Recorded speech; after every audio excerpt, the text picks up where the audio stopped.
this clock never seems so alive.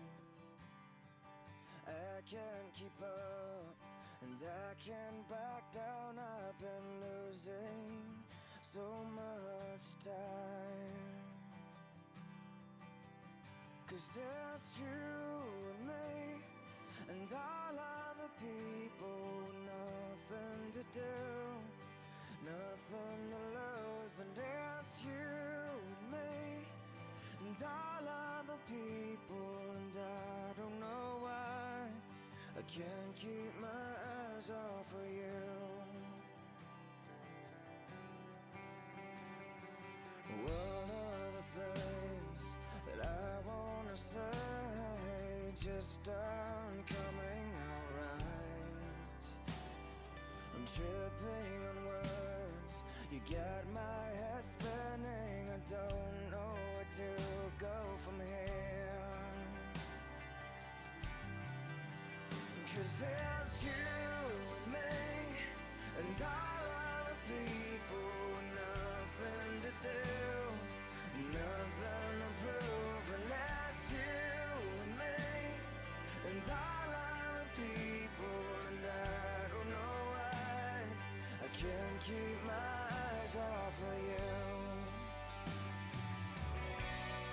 There's something about you now that I can't quite figure out. Everything she does is beautiful. Everything she does is right. 'Cause it's you and me and all other people with nothing to do, nothing to lose. And it's you and me and all other people, and I don't know why I can't keep my eyes off of you and me and all other people with nothing to do, nothing to prove. And it's you and me and all other people, and I don't know why I can't keep my eyes off of you.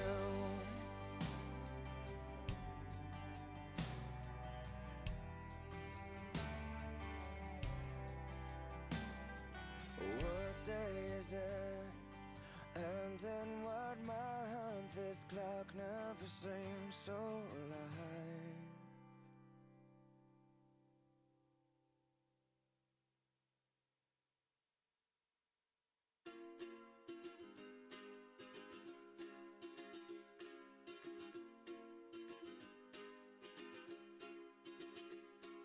I was scared of dentists and the dark.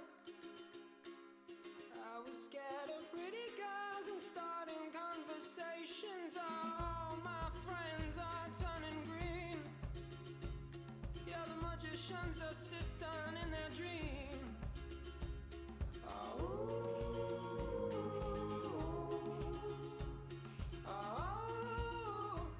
And they come unstuck. Lady, running down to the riptide, taken away to the dark side. I wanna be your left-hand man.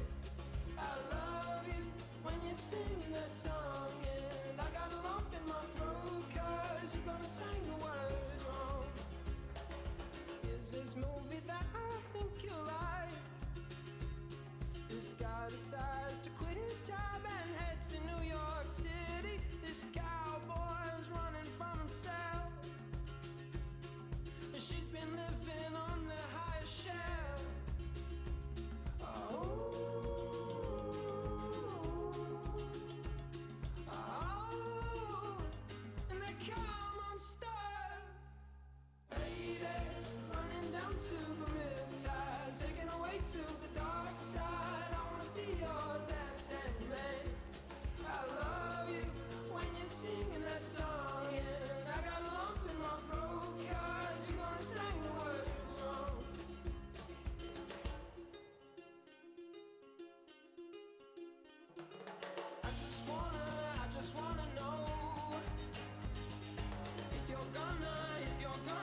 It was just two lovers sitting in the car, listening to Blonde, falling for each other.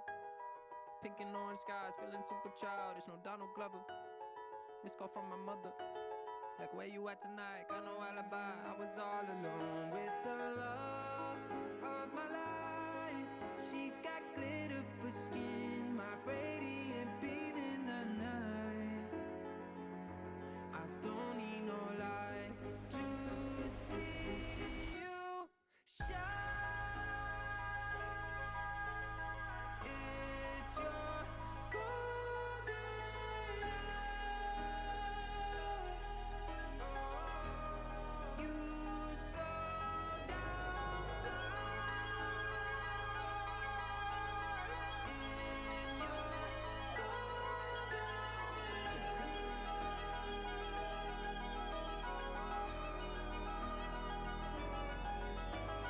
We were just two lovers, feet up on the dash, driving nowhere fast, burning through the summer.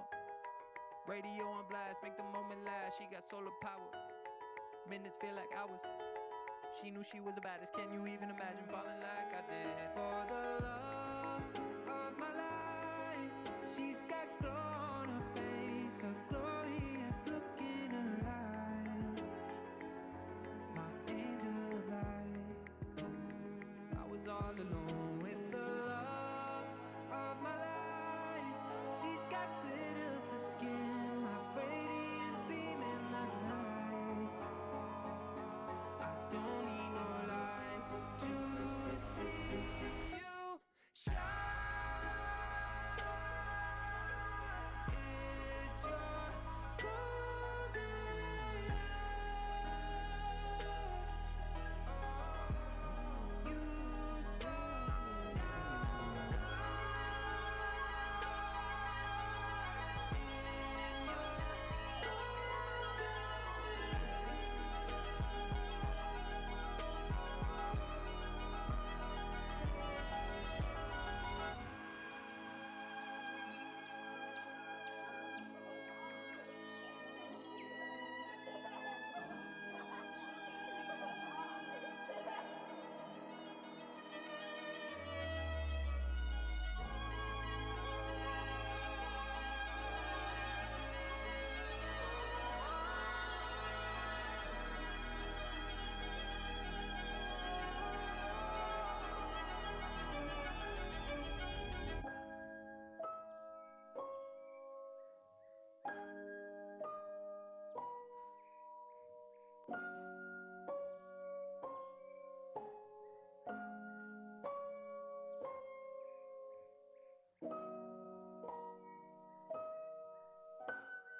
captured effortlessly. That's the way it was. Happened so naturally. I did not know it was love. The next thing I felt was you holding me close. What was I gonna do? I let myself go, and now we're flying through the stars. I hope this night will last forever. Oh, oh, oh, oh. Ain't nobody loves me better. Makes me happy, makes me feel this way. Ain't nobody loves me better than you.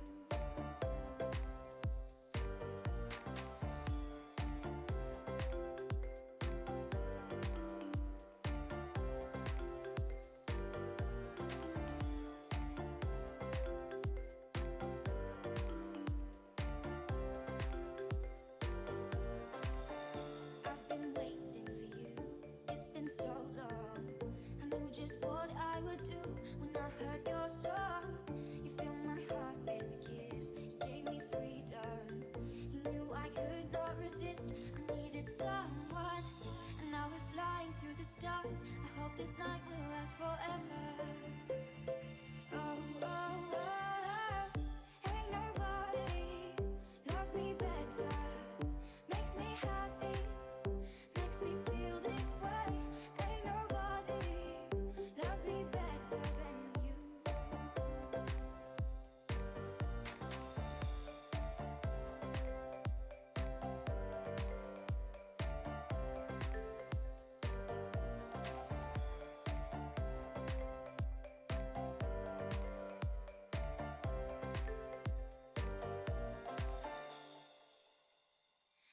First you put your arms around me, then you put your charms around me. We stare into each other's eyes, and what we see is no surprise. Got a feeling lost for treasure, and a love so deep we cannot measure. Ain't nobody loves me better, makes me happy, makes me feel this way. Ain't nobody loves me better than you. Ain't nobody loves me better, makes me happy, makes me feel this way. Ain't nobody loves me better than you.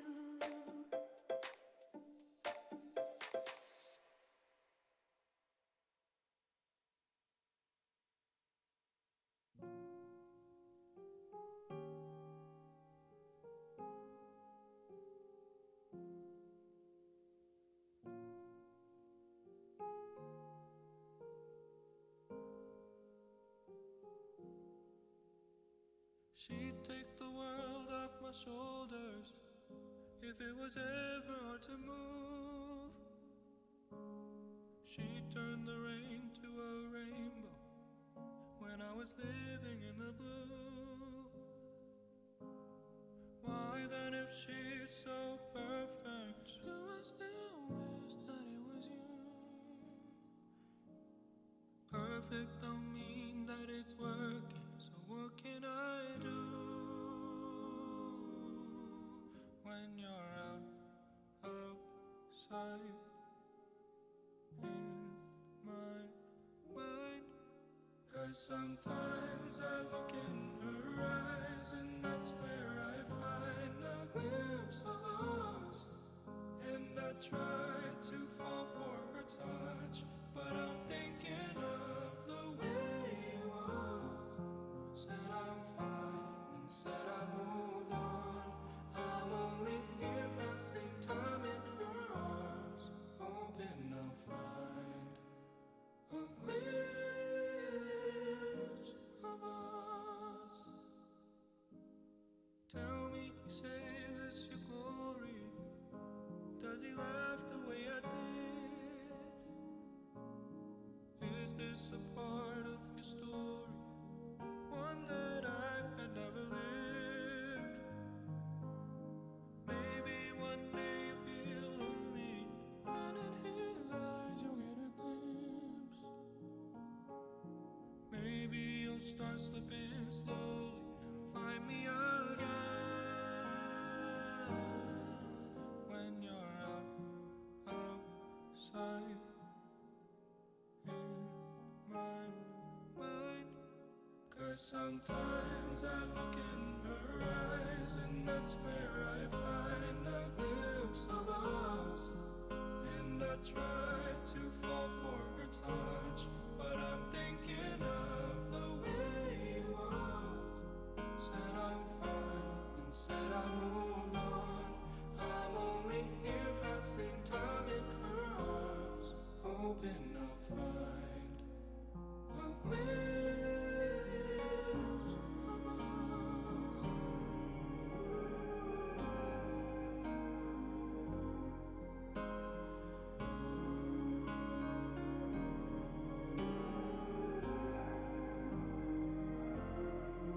'Cause sometimes I look in her eyes, and that's where I find a glimpse of us. And I try to fall for her touch, but I'm thinking of the way it was. Said I'm fine and said I moved on.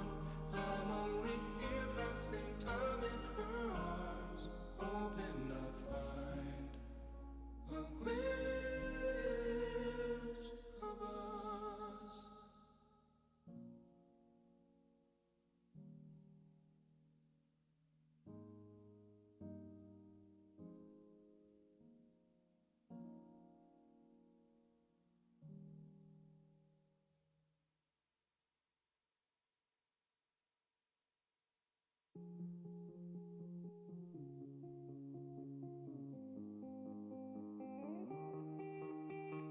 dance by water beneath the Mexican sky. Drink some margaritas by swinging blue lights. Listen to the mariachi play at midnight. Are you with me? Are you with me?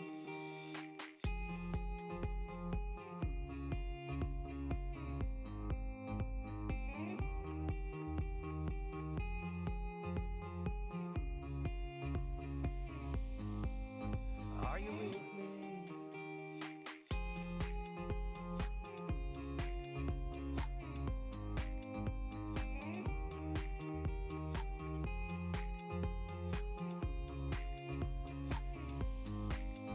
Are you with me?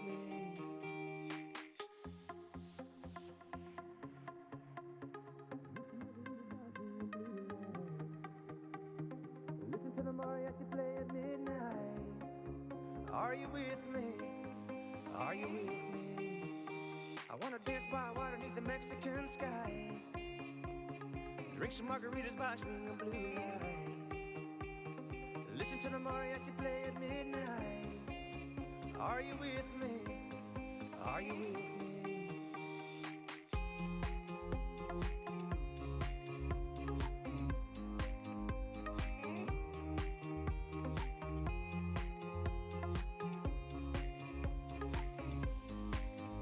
Are you with me? I wanna dance by water beneath the Mexican sky. Drink some margaritas by swinging blue lights. Listen to the mariachi play at midnight. Are you with me? Are you with me? I wanna dance by water beneath the Mexican sky. Drink some margaritas by swinging blue lights. Listen to the mariachi play at midnight. Are you with me? Are you with me?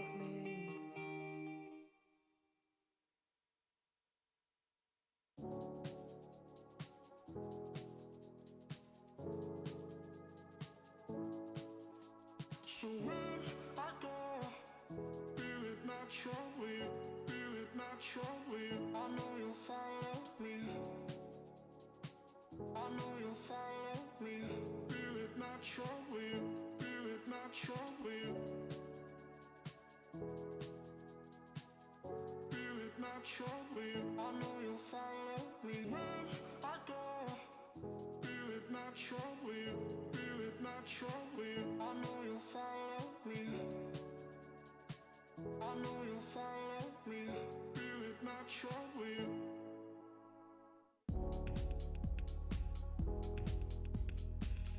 Feel it naturally. I know you'll follow me.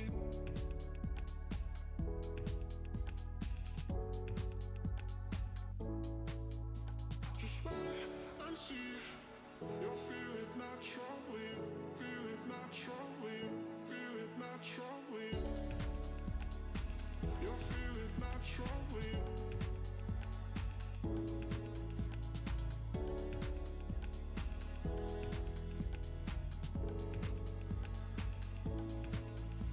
So when I go, feel it naturally.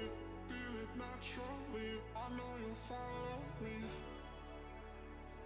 I know you'll follow me. Just wait and see. You'll feel it naturally. Feel it naturally. Feel it naturally. I know you'll follow me.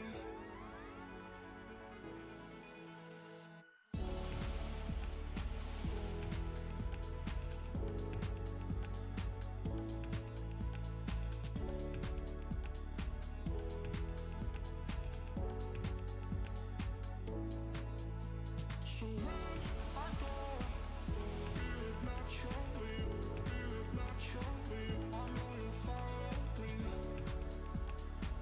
I know you'll follow me. Feel it naturally, feel it naturally. Just wait and see. You'll feel it naturally, feel it naturally. I know you'll follow me. I know you'll follow me. Just wait and see. You'll feel it naturally. You'll feel it naturally.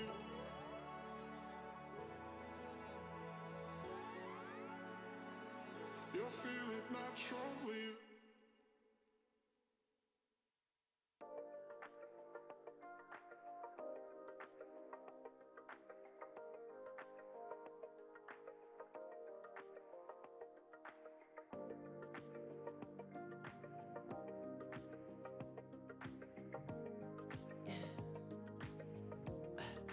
Tell me what you really like.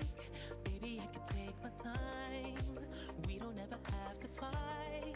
Just take it step by step. I can see it in your eyes, 'cause they never tell me lies. I can feel that body shake and the heat between your legs. You've been scared of love and what it did to you. You don't have to run. I know what you've been through. Just a simple touch and it can set you free. We don't have to rush when you're alone with me. I feel it coming. I feel it coming, babe. I feel it coming. I feel it coming, babe. I feel it coming. I feel it coming, babe. I feel it coming. I feel it coming, babe. You are not the single type, so baby, this the perfect time. I'm just trying to get you high, faded off this touch. You don't need a lonely night, so baby, I can make it right. You just gotta let me try to give you what you want. You've been scared of love and what it did to you. You don't have to run. I know what you've been through. Just a simple touch and it can set you free. We don't have to rush when you're alone with me. I feel it coming. I feel it coming, babe. I feel it coming. I feel it coming, babe. I feel it coming. I feel it coming, babe. I feel it coming. I feel it coming, babe. I feel it coming. I feel it coming, babe. I feel it coming. I feel it coming, babe. I feel it coming. I feel it coming, babe. I feel it coming. I feel it coming, babe. You've been scared of love and what it did to you. You don't have to run. I know what you've been through. Just a simple touch and it gets set you free. We don't have to rush when you're alone with me. I feel it coming. I feel it coming, babe. I feel it coming. I feel it coming, babe. I know what you feel like. Feel it coming. I feel it coming. I feel it coming, babe. I feel it coming, babe. I feel it coming. I feel it coming, babe. I know what you say right there. I feel it coming, babe. I feel it coming. I feel it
plenty, have you? Yeah. Good evening, everyone. You can hear me loud and clear because I can hear myself nice and clearly. I'm Stephen Foster. A delight to be here once again in the Sir Bobby Robson Suite at Portman Road for the final fans forum of what has been a remarkable season. I know you will all agree. They say time flies when you're enjoying yourself, and this season has whizzed by. I can't believe we are now in April, and still, of course, lots of action to enjoy over the next 8 games, hopefully. Hopefully no more than that, just 8 games. And we can spend the summer celebrating.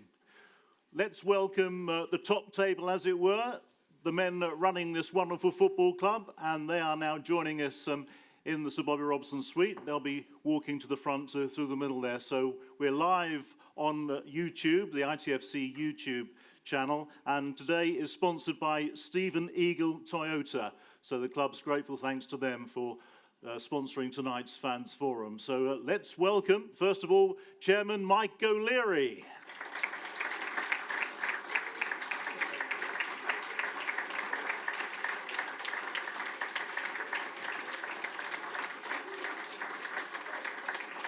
And he's followed by Chief Executive Mark Ashton.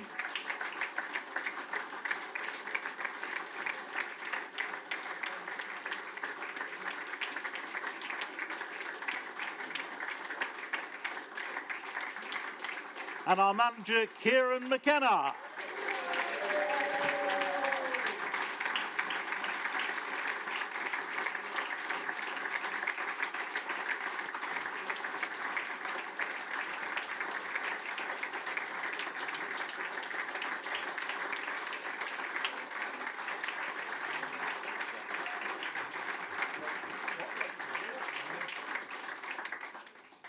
Gentlemen, as I say, it's been a remarkable season so far. Let's just get your thoughts on perhaps this year, the calendar year, because we've had fans forums in the past, of course.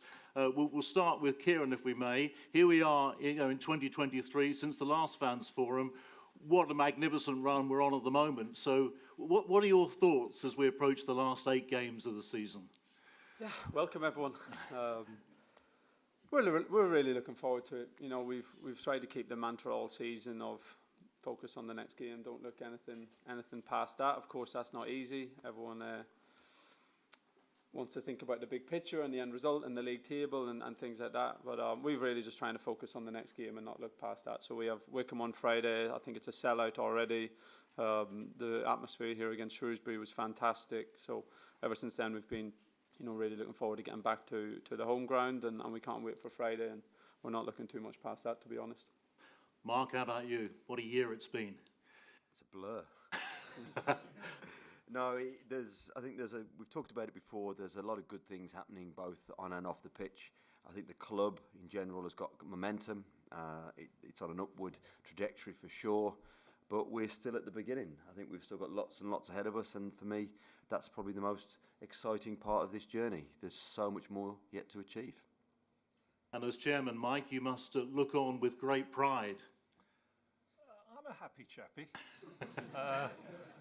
Steady, sustainable progress is what we were seeking to achieve at the beginning. And I think I've thoroughly enjoyed the 2 years. They've flown by. And the more the merrier. So, yeah. Good. Great to see you all, and we've got plenty of questions that have come in via Twitter, but the main thing as far as those in the audience tonight is for you to have your say, ask a few questions, and we've got Seb here with his roving microphone. Don't worry, he doesn't bite, well, not that often anyway, so he'll be sort of coming amongst you. So let's get the ball rolling. If you'd like to ask a question, stick your hand up in the air and we'll come and see you, and if you can stand up while you're asking the question and speak nice and clearly into the microphone, that would really help us and all those listening on YouTube at the moment. Who wants to get the ball rolling? This would be a great honour for somebody. I've got plenty of questions. You don't want to hear mine. Gentleman there. Hello, my name is Harry. Mark, good evening. Hi, Harry. The tannoy system. We cannot hear a word in cobbled lower. So what's the plans of getting that fixed for the rest of the season? You're going to hear less, because we're putting the singing section in the upper cobbled, So I think what I'll do is I'm going to pass the messages on to the singing section and ask them to sing them out so you can hear them in the lower cobbled. Look, it's a challenge. That stand is old. We've made a fair chunk of investment into the tannoy system around the stadium. I've actually had really good feedback in other parts of the stadium that it's much better. I think the reality is the cobbled is always going to be a challenge until we demolish it and do it properly, because you're trying to put modern systems into a very old stand with old technology, and it's not easy. I think the other areas of the stadium have got much better. We will continue to tweak and turn things in the cobble, but I will pass on to the singing section to just pass the message down to you. Thank you very much indeed for that. Somebody right at the back with a hand right up there. We'll get to you just as soon as we can. We want to cover the whole area as well, so let's do that hopefully in the next hour or so. Hi gents, hi Mark, my name is Dean. Give you a chance to elaborate a bit more on that previous question. We saw briefly some glimpses of what the cobbled stand may look like going forward. Could you give us a bit more of an idea of the time frame involved in that? What will happen to the road section outside that stand? And is there a chance to make that stand just one level rather than a two-level stand? Some really good questions in that. There is no timeline at the moment. I think I've said this time and time again to the fans, we're working on a master plan exercise with the local authority on the stadium and the land around the stadium. I think the reality is if we did, and it's still an if, but I think the likelihood is at some point we would work towards rebuilding the cobbled stand. It would certainly need to go back across the road. And again, there are different ways in which you can do that. You can cantilever across the road, you can substructure on the other side of the stadium, you could tunnel across. There are wide-ranging ways in which you could do that, but that will all link to what facilities we actually intend to put into that stand. But what I would say is that's very much in its infancy. I think someone showed me some drawings on social media that have been circulated over the last week or so. Please ignore them, because no, and no. Again, someone's just flown a kite. It won't look like that. Your question about the one tier is a really interesting one, because it's one of the things that we debate in the stadium is atmosphere, noise, and the tannoy system. And I don't think the two tiers help us around the stadium. It's a little bit disjointed. So I'm a fan of a one tier stand, but the reality is that again depends on the infrastructure and the facilities that we're going to put into that stand. But I think it's a medium to longer term desire. But again, I've said this before, we have to look at how the whole stadium works in its entirety. But yeah, it's something that we're definitely thinking about, and we work in conjunction with the local authority and highways around the road, the infrastructure and facilities that they want to build behind Portman Road. But it's important that we don't get penned in, that we have the space to build there as and when we want, and again, potentially increase capacity. Thank you for that. Just to stay on the cobbled stand very briefly, I remember when it was opened by Sir Alf Ramsey back in 1971, and that really was a top stand at the time, a groundbreaking stand, and in what, little more than 50 years, a bit more than that. It's out of date really, isn't it? It's really interesting because it's almost a replica. Luke Warren's at the back, he'll know what I'm going to say now. It's almost a replica of the old Rainbow stand at the Hawthorns. It's almost a replica of the Far stand at St Andrews at Birmingham. They're very similar designs, but it's outlived its date. But we need to look at how we best build capacity, fill capacity, and put facilities into the stadium that not only drive revenue on a match day, but drive revenue 365 days a year. And again, I go back to working with the local authority, working with the key stakeholders on that kind of plan will be key. And looking like an Ipswich Town Football Club ground, because we see a lot of these wraparound stadia, don't we, that do look a bit samey now. They do, and I've visited a number of them over the years, and we went to Derby on Saturday, and I think, in fairness to Derby, that's a Premier League facility. Everything about that football club is set up for the Premier League. I'm a little bit of a traditionalist. I like stadiums that are really traditional football clubs. I like four stands, and I think there's some really good examples of that. Again, someone who hails from West Bromwich, I hate to say it, but Villa Park's very impressive. God, my kids are going to kill me. So yeah, I think I like the fact that we have the four stands, but we've really got to look at the stadium because it hasn't currently been designed with away fans in mind. It hasn't been designed with any revenue flow in mind, and you need to take that both from a match day and a non-match day into account. But what I think is really key for me is you don't just build an arena that holds sporting events. I want to build a football club, and Ipswich Town is a football club. It's your football club, and I want to build a stadium that drives atmosphere and gives Kieran and the boys every best possibility to be successful. Okay, we might return to the stadium later. Some more questions, no doubt, from the floor before I dip into the Twitter questions, and we thank everybody that sent in questions via Twitter today. We're not going to get to them all, obviously, but I will get to some of them. Over to you. There's momentum in the town for it to get city status. If we do get that, would the name of the club change?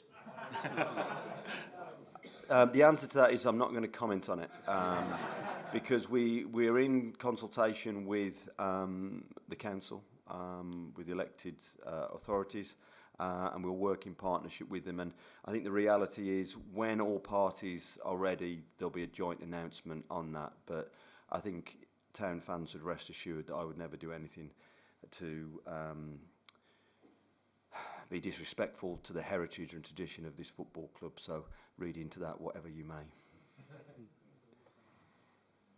Next question, please, from the floor. We'll take one more from this side, then we'd love to hear from somebody on the other side as well. Hi, I'm Julie. Are there any plans to extend Wi-Fi within the stadium? Not at the moment, there's not. We've looked at this from day one, and it is very expensive. I'm not going to lie to you. We've talked to a number of other football clubs, and people say they've got mediocre or average price solutions for it, but you're talking a lot of money. So at the moment, it's not. I'll be honest with you, it's not on the horizon right now. Thank you for that, Julie. I will come to a question now on Twitter. We'll give this one to Kieran McKenna for obvious reasons when you hear it. This is from Ben Dunster via Twitter. Kieran, what contributes to the team's ability to play through an opposition's press with such confidence, and what gives our players an option on the ball on such regularity? That's a change of course from the previous questions. A lot of hard work and practice is fundamental, to be honest. I think quite a few of the staff and supporters from different areas have been able to come and see us train over the last 12 months and see how hard that the players work, and it all originates from that. We work really, really hard on the training pitch. We try and work on the things that are going to come on a match day, and we repeat the things that we want to see in the game.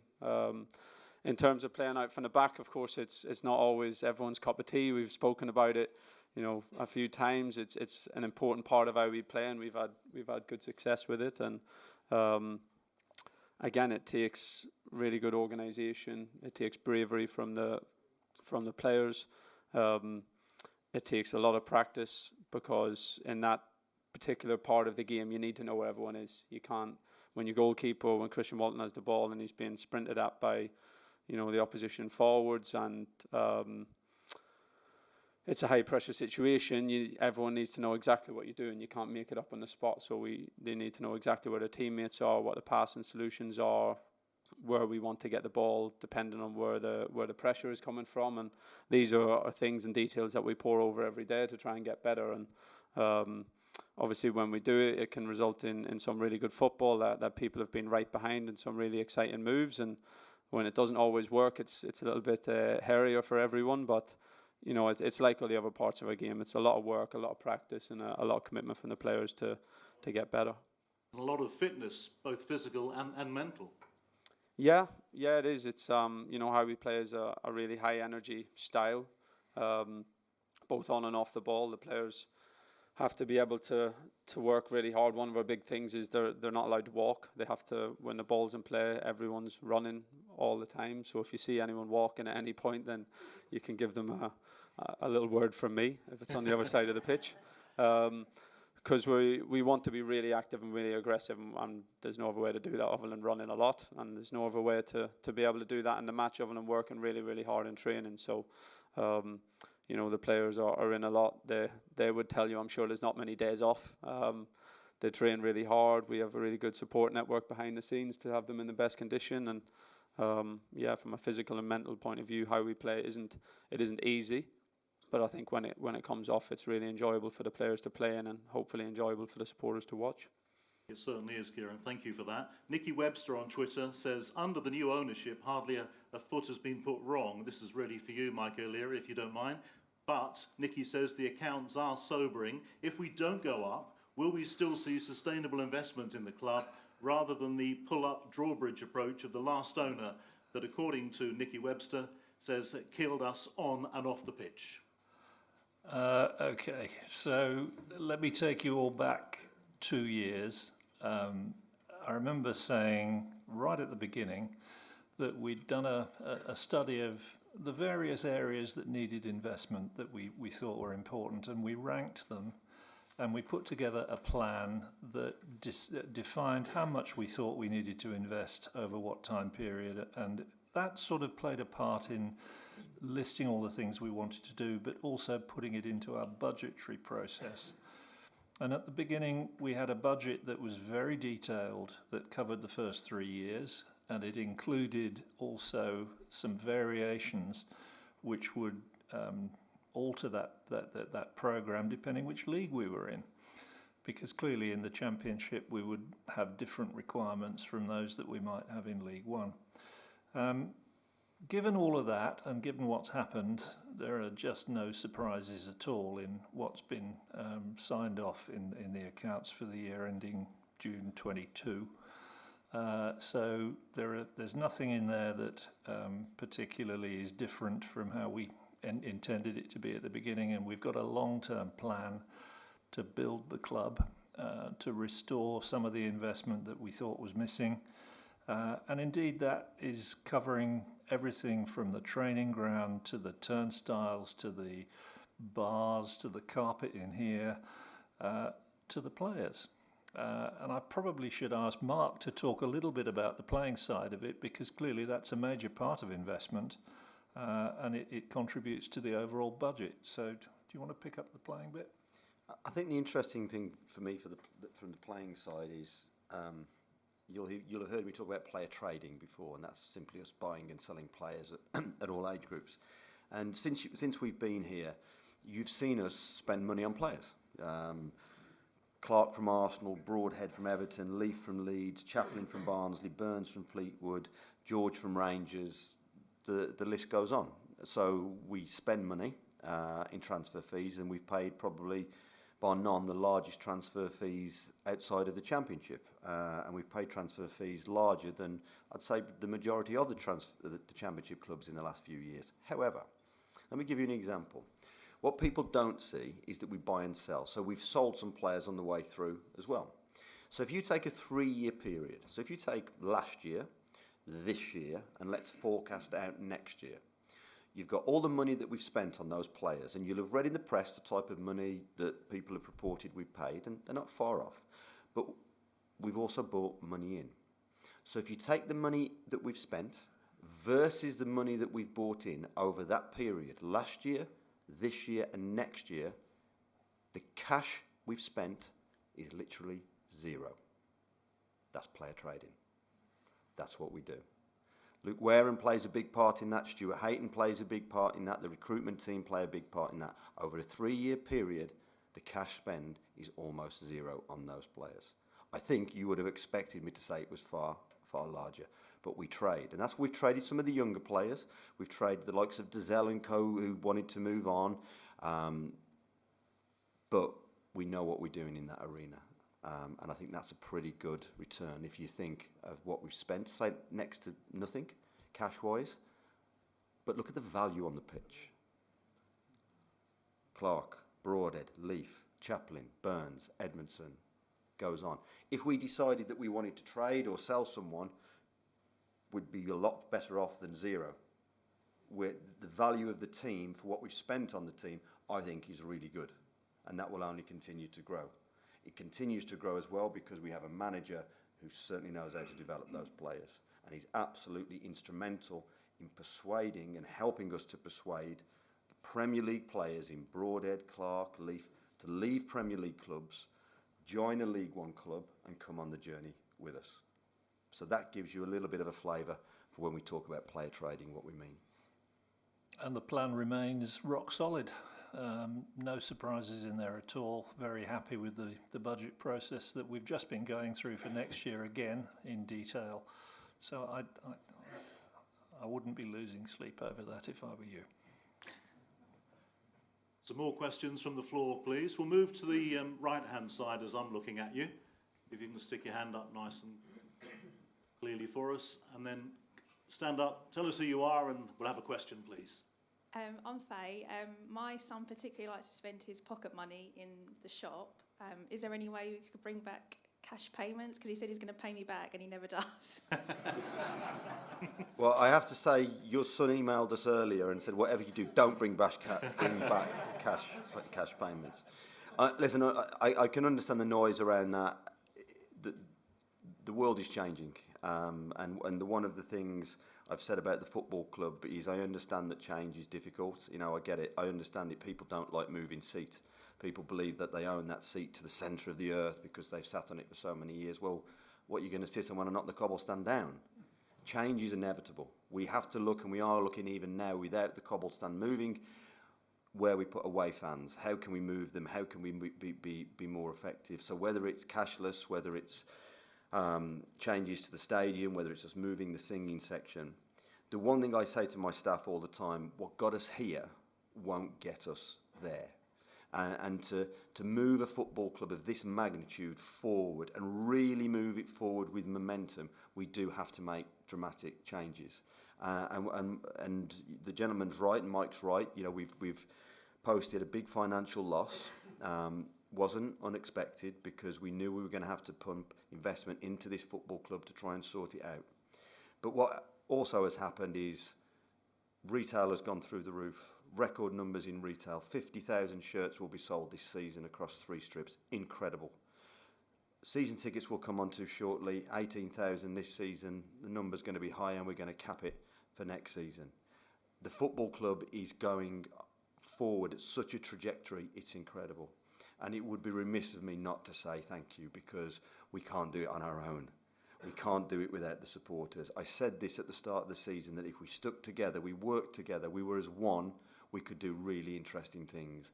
And whilst we haven't achieved anything yet, the whole football club for me has tipped and the momentum has now started to build. And for me, to the fans, I just want to say a huge thank you on behalf of all of us because I think the fan base thus far has just been incredible. It's been so successful this season that obviously keeping the home fans happy has been quite difficult, getting them all in, and also, of course, the away fans, and that's a whole different ball game, isn't it? It's a challenge. I think, look, let's be really clear. This football club has not sold this volume of tickets, this volume of shirts, had not had these occupancy levels for almost 2 decades. So our infrastructure is stretched. You know, we have a ticket office that is working 24/7 around the clock trying to get, you know, not only the tickets processed for the remainder of this season, but actually to sell season tickets at the same time. The whole of our infrastructure is stretched. You'll see that the new turnstiles will be open for the Wickham game. And again, there's a lot of investment and a lot of work gone into that. And again, what I would ask fans for the Wickham game is please get here early. It's going to be a full house. There will be queues. Give yourself some time. Get into the stadium. Stuart Cox will make sure the bars are filled, the burgers are warm, the pies are ready. Get into the stadium early and build the atmosphere early. Don't wait outside. Please come early.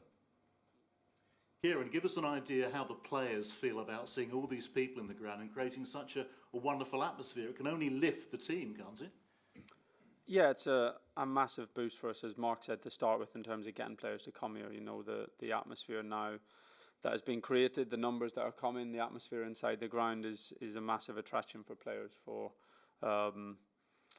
us to try and get players here. You know, I think every player who's played against us this year would think, wow, what a football club that would be to come and play at. And players talk a lot. Our players know players from other teams, and after the game they're communicating, and you know when you get the impression and we get the feedback that everybody from a player's perspective outside of our club can see what's going on and can see why it's such a good place to play. So yeah, the atmosphere at home, the numbers at home is a big part of that. again, it's something that we can speak to players about in the summer. Again, I think we're maybe fourth in the EFL at the moment, Mark, and above 3 or 4 Premier League teams in terms of the attendances. So I say some of the players that Mark named that we have coming out of Premier League clubs, they're playing at the biggest grounds and the biggest crowds have ever played at when they come here. Leif Davis, for example, maybe is one who played for Bournemouth last year, top of the Championship, got promoted from the Championship with Bournemouth, but he's playing in front of maybe 17,000 every week at Bournemouth. He comes here first game of the season this year, and he's playing in front of nearly 30,000 against Bolton, and that's a privilege for the players. It's an honour. It's a big boost. Of course, it's a pressure as well, but I think it's a pressure that they all enjoy in their careers. At the end of the day, as players or as coaches or as managers, we all want to be in big arenas and in front of big crowds, and this is certainly one at the moment that there's not many better around. And the club has a Premier League feel about it already. Yeah, I think in certain elements it does. Look, we've got a long way to go to get to that, both off the pitch and certainly on the pitch. But yeah, I think when you come here as the experience that the players and the managers have on match day, and you come and we arrive on the bus, which again has been little things that we've tried to change, and the club have supported us with, that the players go to the training ground, eat their meal there before the match, come here on the bus, drive through the town if possible, although sometimes traffic makes it difficult, so we have to go around Valley Road. But where possible, we try and drive through the town so that the players can see the supporters walk into the game, they can feel the atmosphere. We pull up right outside the stadium. There's hundreds of people shouting for the players. It feels like walking into a Premier League ground, and certainly the players feel that privilege. And you go through, and the work's been done in the tunnel. I don't know if anyone's seen it, but the players' area, the tunnel in between the dressing rooms, has got the club's done a lot of work in it. It's got big graphics of the players in the tunnel and looking as scary as they possibly can, so the opposition feel it as well. But every single bit of that experience now, to when they go into the dressing room, to come out here before the game, the surface the club have worked ever so hard on as well. It's still, of course, not where we want it to be, but the club have invested in the lighting to try and make it better than it was last year, and we know that next year it's going to be an awful lot better again. So I think there's so many things about the experience, from, as I say, the time they get in the bus to when that game's ready to kick off and they look around and see a full stadium and hear your fantastic voice rounding up the crowd as well. That's such a wonderful experience for players to play in, and certainly gives them a real boost. Thank you for that, Kieran. The check's in the post.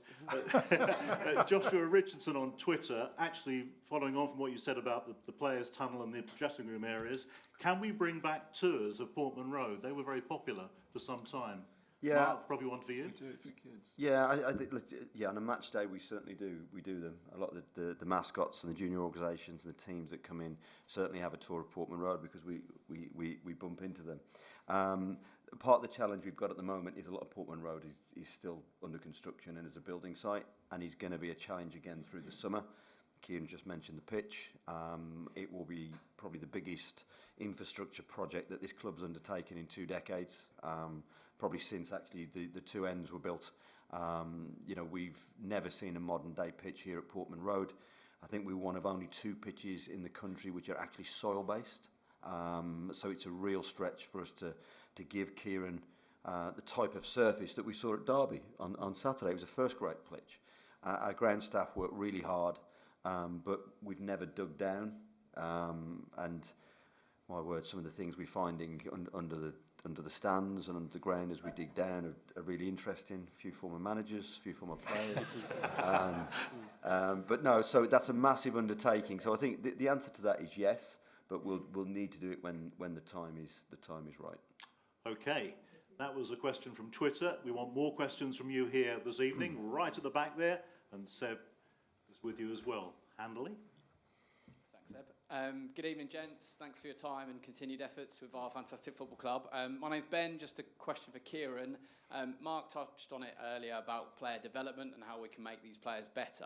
I know you went into detail about our training methods and what you're doing day to day. Is there any more detail you can go to in terms of individual players, sort of how you're making better? Is it a way that you want them to even as simple, so the way they receive the ball, their body shape, how you want to then progress them into the team. When we've seen new signings, maybe they've not hit the ground running as quickly as maybe some other signings have done. So I don't know if you can just give us a bit more detail on specifics of your training methods on a day-to-day basis. Yeah, I certainly can. We train at really high intensity.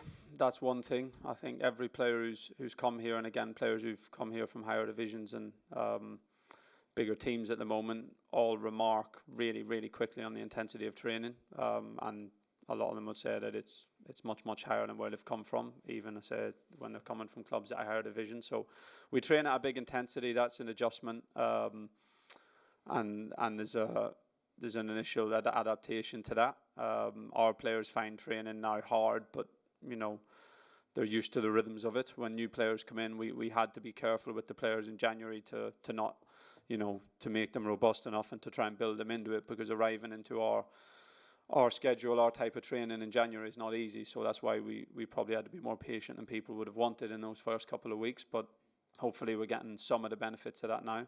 So we train at a real big intensity. We train with everything really specific to our system and how we play. In football, there's lots of different ways to do things, of course, but when I was a player, sometimes training's just training. It's what you do as a footballer. You go out and you don't think about it too much, and you just go and do, whatever's asked to do, and have a bit of fun and get fit and go home.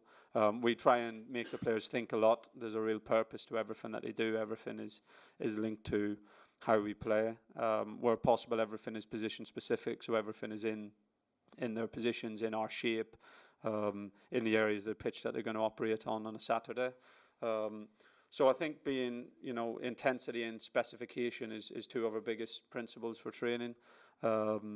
We do a lot of individual work. I've got a fantastic coaching staff, I have to say. A lot of them, at varied levels of experience and at different stages of their career, but all, sharing my passion for making the players better on an individual level. So,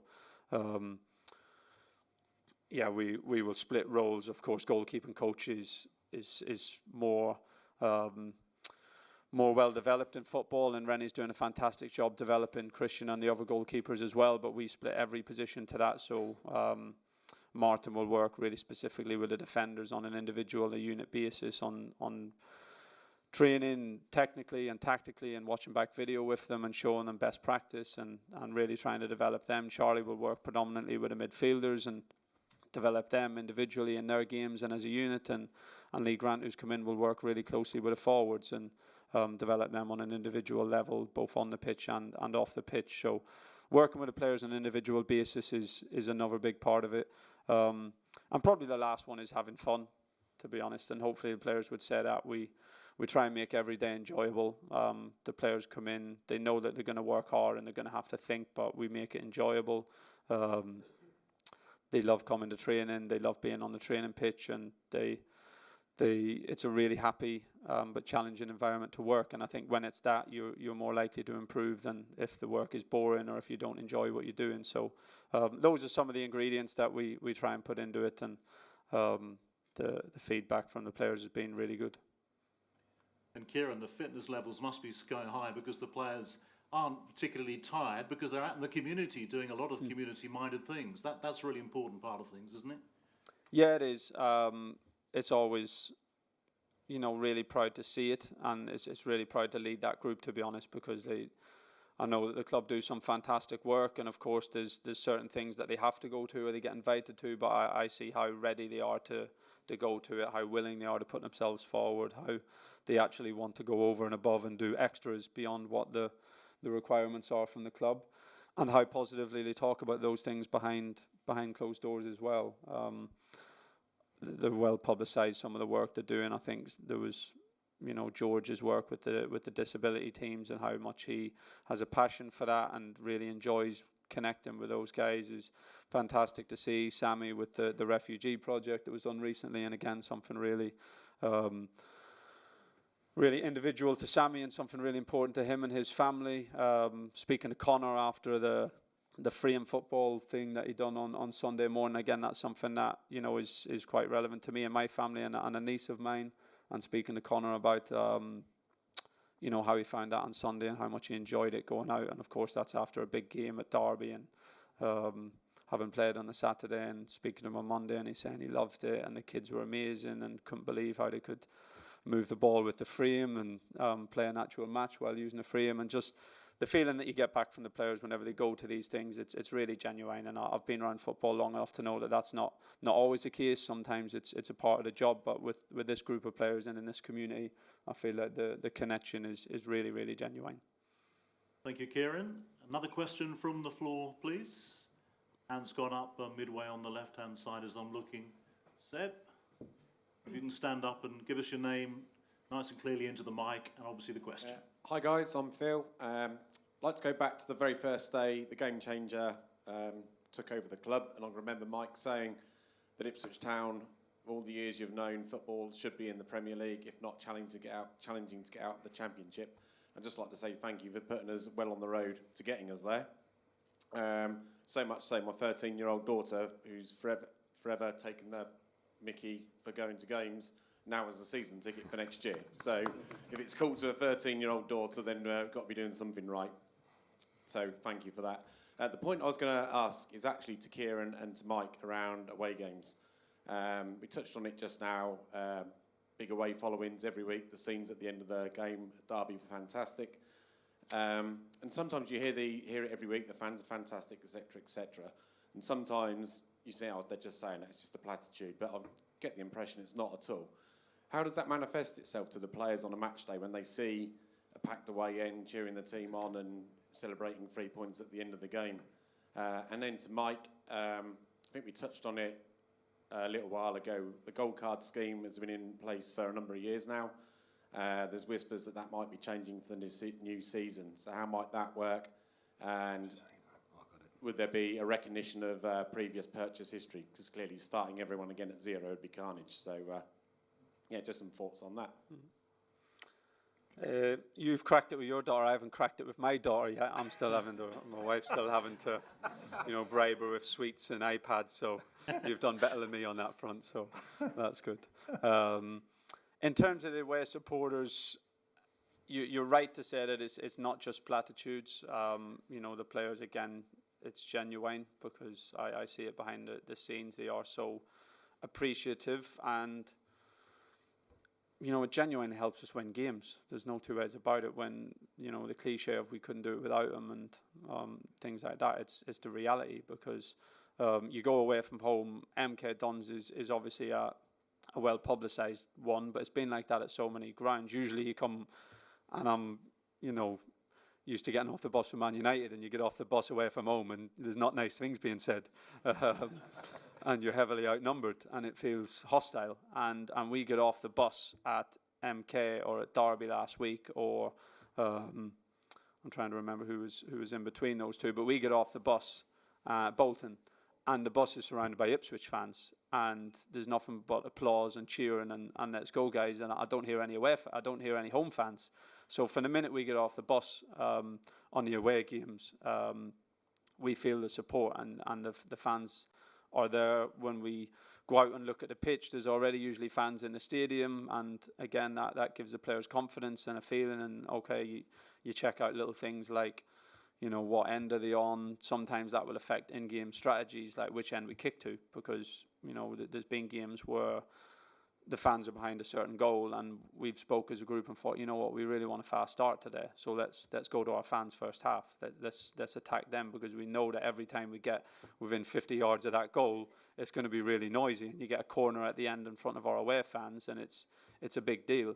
So it literally helps us on the pitch. And again, Derby, Bolton as two recent examples. You're going away to them, big grounds and tough stadiums, and it's the Ipswich fans that are here, and it doesn't feel like a hostile environment. Of course, there's booing and different things at different times of the game, but we can say to the players, look, enjoy that, because that our supporters are there and they're right behind you, and there's not many better times than enjoying a win with your away fans. Probably, of course, when we're out here at Portman Road and we've won a big game, it's fantastic, and you can't compare the two, but there's something a bit different about being away from home, like at a Derby or a Bolton. And and knowing the work that we've had to put in, the supporters have had to put in to be there, and really enjoying that on someone else's turf as well. So I think our home form speaks for itself here, and the support we've had at home speaks for itself, but the away support and the difference that makes to us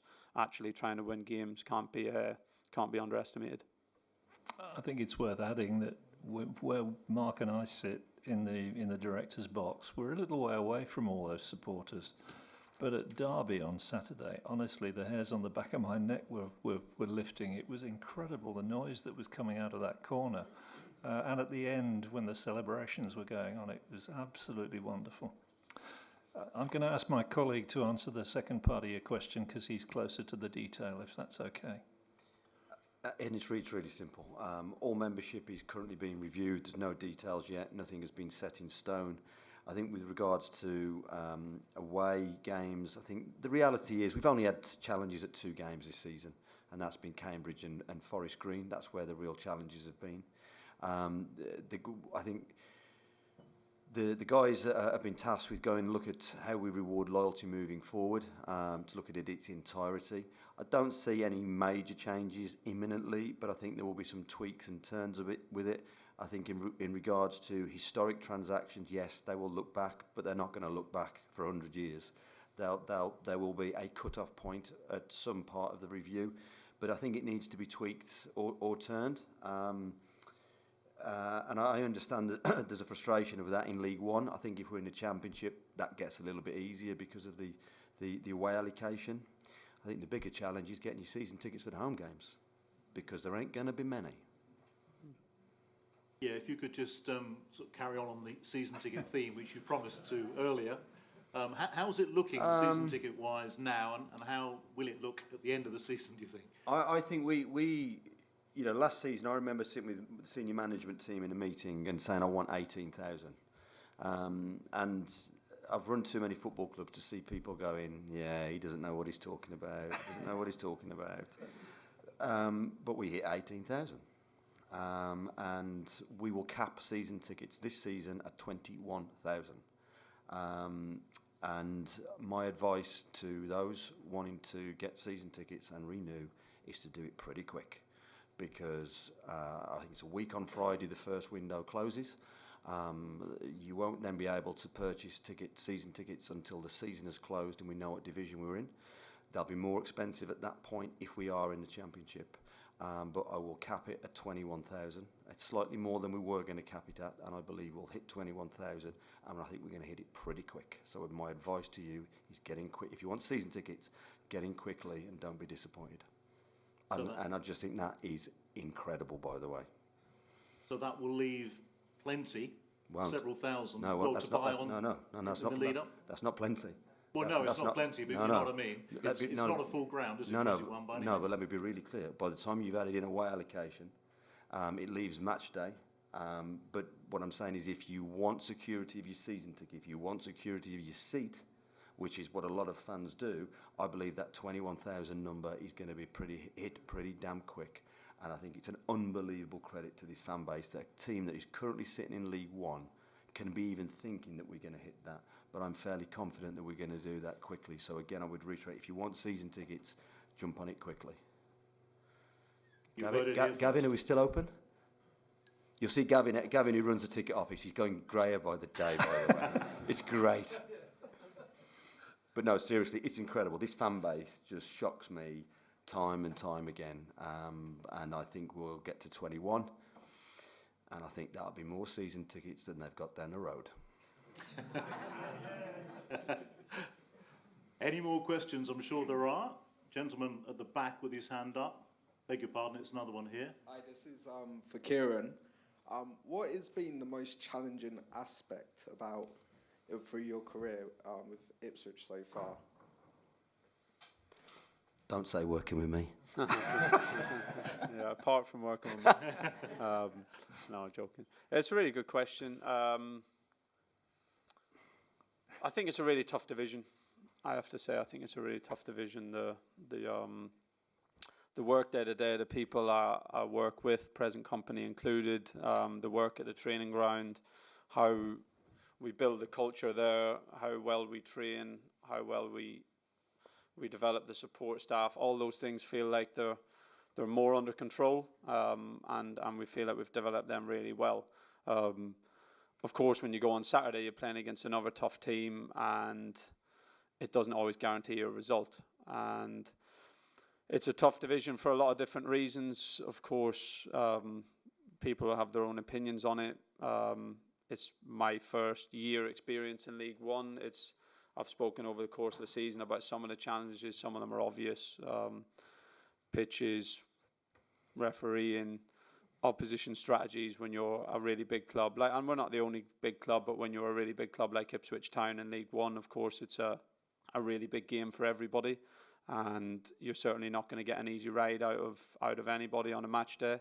And there's some really big clubs and really good teams in the division, and there's a big challenge on every Saturday because we have games like Derby and Bolton maybe against other big clubs who will rightfully feel for certain reasons that they are championship clubs or beyond.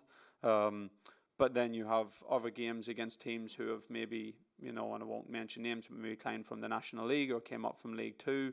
And for them, Ipswich Town, with our history and our heritage and our backing, to be coming to play them is the biggest, if not one of the biggest games of their season, and a dream for them to get to League One. And the disparity between the stadiums, the pitches, the conditions, everything is really, really big. And certainly for me, much bigger than what you experience in a Premier League, where there's more uniformity probably across a lot of those factors in the game. So I think it's a really tough division. I said that from the start of the season, having experienced it last season as well. There's no guarantees in this division, no matter how well we do things, no matter how well we do things off the pitch. There's no guarantee to win and be successful, or to be in that two teams who get promoted automatically, or to be in the third team who go through the playoffs. And I think we've done a lot of things well, and we've won a lot of games and in a good position, and there's still no guarantees. So all we can do is continue to work really hard, continue to work really well, and trust that in time the rewards will be there. And I think we all thoroughly believe that the rewards will be there, and we will, with time and making the right decisions and doing the right things, we'll all get back to where we belong. But it's a tough journey, and I say that for me would be the biggest challenge. The coaching, the work with the players, the work with the staff here, the support of our fans has been fantastic. But I think I said after one of the games around Christmas, it's going to take a hell of an effort to get this club to the vision that we want to be in next season, and that's an effort that we're still continuing and will continue on Friday. Okay, any more questions at this point? I've got a few more from Twitter, but let's take a few more from the floor. Give us your name and the question. Hi guys, my name's Richard. First of all, I think it's a fantastic season this season. We're going to end on 90 plus points, and probably 4 teams are going to end on that, and that's unheard of. I hate this division. Can we just get out of it? But more serious question is, I go to quite a lot of away games with my sister.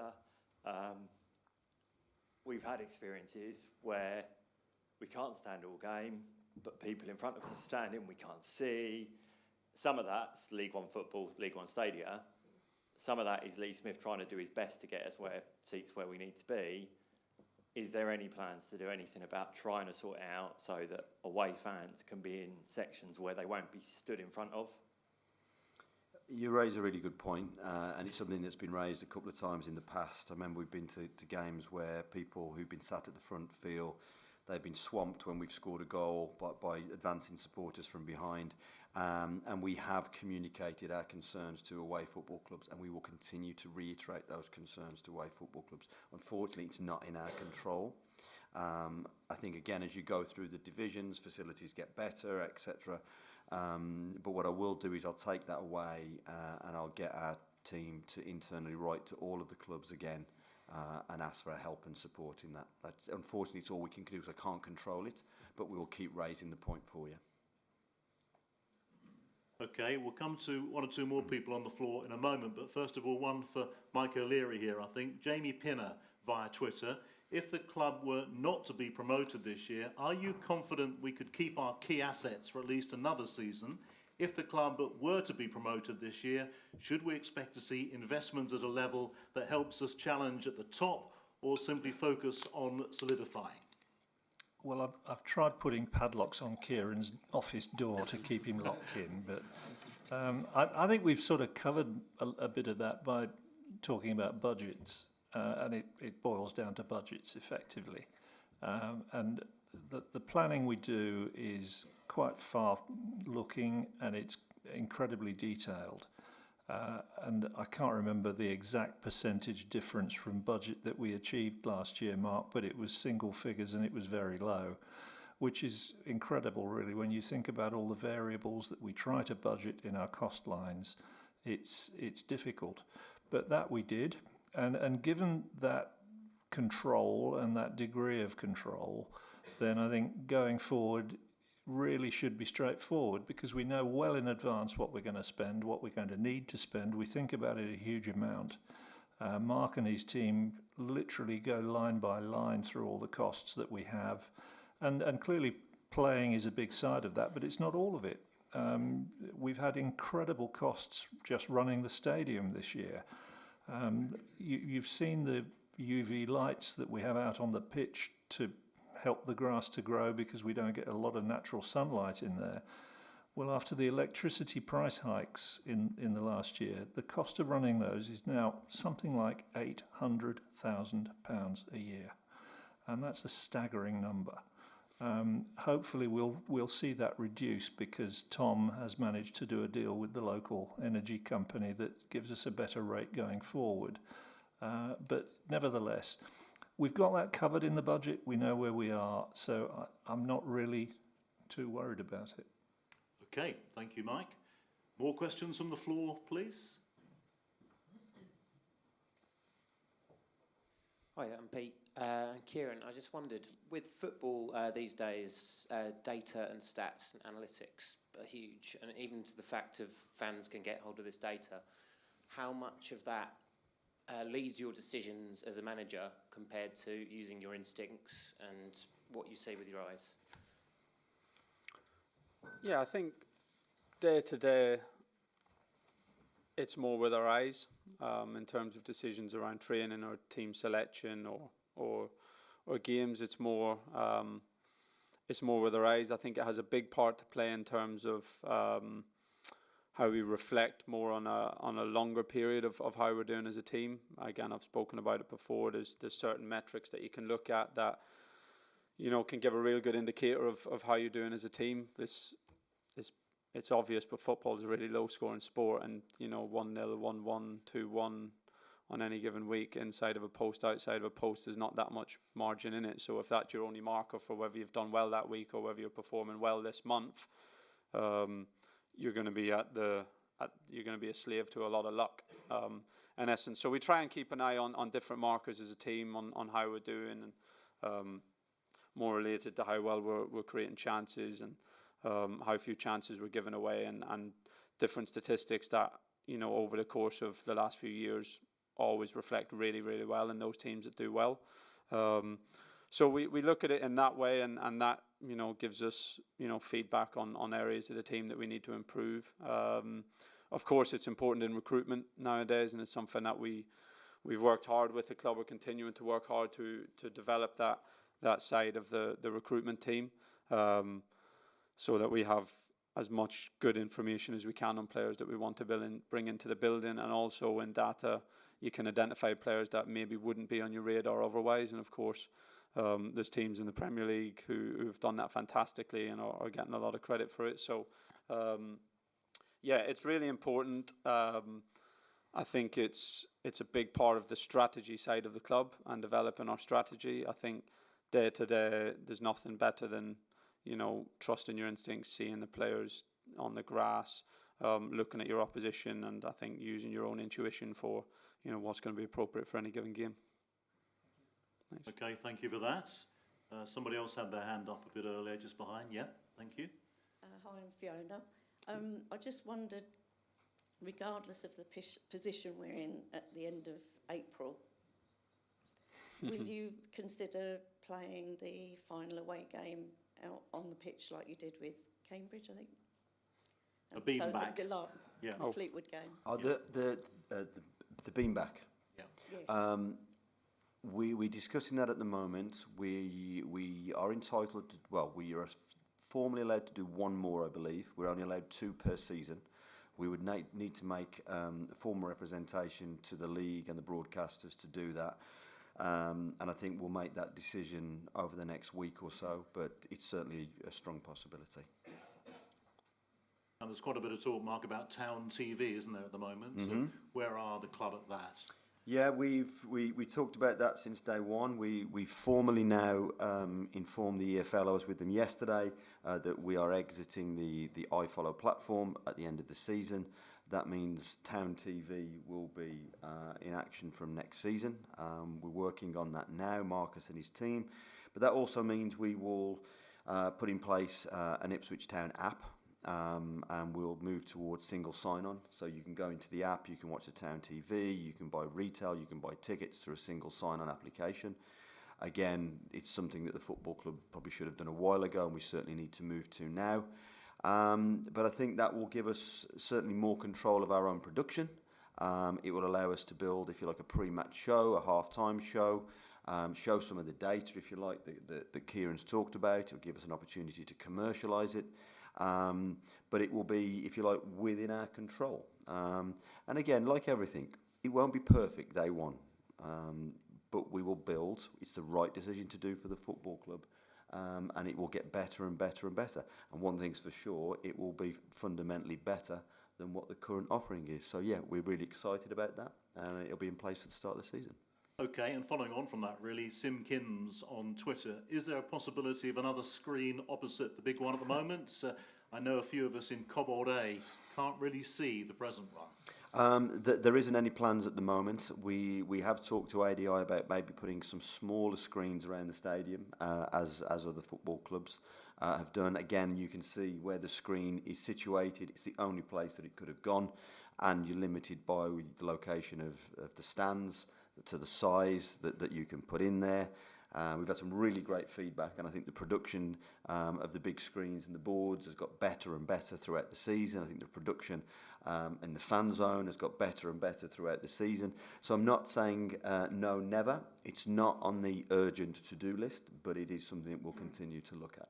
Okay, thank you, Mark, for that. More questions from the floor, please. Must be a few burning issues to discuss. Gentlemen, just in front of that camera there. We'll come to you just as soon as we can. And yeah, we've got plenty of time for more questions from the floor, so don't be shy. Hi, I'm Tim, and I've just renewed my season ticket. Well done, Tim. And his. Fan zone, you just mentioned it. Earlier on this season, we had, or children were able to bring in their own footballs and play. It got stopped. They're now going out into the park, which means that outside back at the other side there, means that you're not making quite so much revenue because parents are out there looking after their children. Obviously, I come in here to the fan zone. My grandson, he comes in here, doesn't meet up with his friends as he was earlier. What are the plans to possibly reinstate an area where the boys and girls can play within the fan zone? You ask sorry? I've got one other question. Yeah, go on. Attached to Go that. on. Are you going to put some more beer outlets in there? Because the queue gets really bad at times. The answer to the second part is yes. No, the answer to the second part is yes. The answer to the first part is, one of the challenges I've got with this football club is things have been allowed to slip. And let's just be honest about it. Health and safety has said no to the footballs in the fan zone. The first time I heard about it, I went and spoke to Rich Carpenter sitting in, and I said, you can't be serious. No, local authority, the advisory group said, no, can't do it. And it shouldn't, the issue is it should never have been allowed to happen. It's the same where fans are frustrated, where we've stopped the movement from upper and lower stands. It should never have been allowed to happen. But just because it's been allowed to happen, it creates frustration, but it doesn't mean it's right. Unfortunately, we are living in a world where rules and regulations seem to, in my opinion, go too far at times. And I look at Mr. Carpenter now, and whilst I respect him and the job he does, my God, he's the fun police. So I'm going to push them on that a little bit. I can't promise because I've asked 2 or 3 times and I've been told categorically, no, Mark, it's not allowed. It should never have been allowed to happen. But what I am going to do is I'm going to ask some more questions to see whether there's an area that potentially we could lock off or zone off for the children to have either balls or some kinds of activities. Because I think the fan zone's such a special thing here and it works so well with the families. So I'll promise you I'll go and ask some more questions to the fun police sat in front of me. His name's Richard Carpenter. He's sat right in front of me. I won't give his email address out because he'll get cross with me. It's 07823 Just drop him a text. More questions, please, from the floor. Right at the back. We are keeping Seb nice and busy, keeping him fit. He's a young lad. He can cope. Here we go. Hi, hello one and all. My name's Matt. I've just renewed for next season. I sit in the U2 and the Cobbold, which is why some people call me Bono, although I'm not a U2 fan. So a couple of weeks ago, an organisation called Sport Positive, who are there to share information on climate action and sustainability efforts, released their findings from kind of their last 5 years' worth of studies. What they do is to encourage increased action and ambition from the footballing sector. We were ranked 20th in the EFL and 8th in this damned League One. We were judged on our policy and commitment, clean energy, energy efficiency, transport sustainability, single-use plastic reduction, which is easy for me to say, waste management, water efficiency, plant-based food, biodiversity, education, communication, engagement, and kind of ongoing sustainability. I'd basically like to call upon the club, and this is probably something more for Mike and Mark, to show some real strong leadership and possibly consider appointing a sustainability champion moving forward. And thank you, and up a town. It's a point well made. It is something that we talk about internally. I think some of the things that you've listed, I think we can and should be moving towards. I don't think all of them we can or will, but there is definite room for improvement. It's something we've actually talked about at board level, and I'll take your points back and make sure then the operation team agenda, because I think it's something that also we've talked to the local authority about this, because it shouldn't just be football.